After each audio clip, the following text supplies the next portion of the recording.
আসসালামু আলাইকুম। গাইস কিতা খবর তো ভালো আছেন আপনারা গাইস আমি ভালো আছি গাইস এর মধ্যে তো কিতা না জিনিস করা যায় আপনি তো না দেখাইলে বুঝতে না এখন অনেক টেকনোলজি আইছে এখন দুনিয়ায় গাইস শুধুমাত্র মোবাইলের ক্যামেরার সামনে আমি মোবাইলটা রাখিয়া ডক্টরের একটা রিপোর্ট দেখাইমু ডক্টর কইমু রিপোর্টটা কিতা আছে না আছে কইয়া দিলিব নরমাল নিনা বা কোনো প্রবলেম আছে রিপোর্ট কইয়া দিলিব এমনকি রিপোর্ট না যে কোনো জিনিসও আপনার ইলাজ দিতে পারবা জিনিস তথ্য জানতে পারবা মানে মেডিসিন আনলে মেডিসিনের খাবার নিয়মিত কইয়া দিলিব এবং কি যে কোনো জিনিসের সাধারণত যাত্রা করে দিলে পারবো ঠিক আছে দেরি না হলে তো চলো মোবাইল স্ক্রিনে যাই গিয়া গাইস প্লে স্টোর জিমিনি নামের অ্যাপ পাইবে একটা যে হলবা গাইস আমার গো সাইটে ফোন লওয়াই যায় তো দেখো গাইস আমি সাইটে টিপা মারি আনছি আনিও ক্যামেরা শুরু করাইলাম ওই মুক্তি হই আতরে আমার এই ফটো কিতা প্রবলেম আছে কইবো বাকি বাজু আপনারা তো শুনতে হইবে।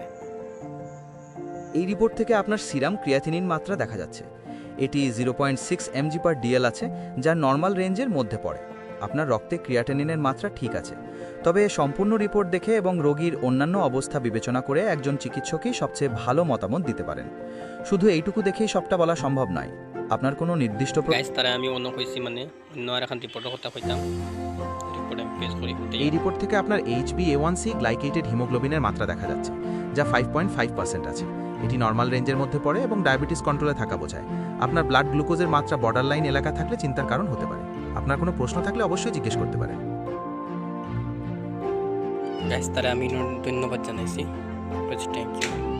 আমি এখানে সাহায্য করার জন্য আছি। আপনার যদি অন্য কোনো প্রশ্ন থাকে তাহলে জিজ্ঞেস করতে পারেন। মনে রাখবেন, আমি চিকিৎসা পরামর্শ দিতে পারি না। গাইস ফলো করবা বেশি বেশি ফলো করিও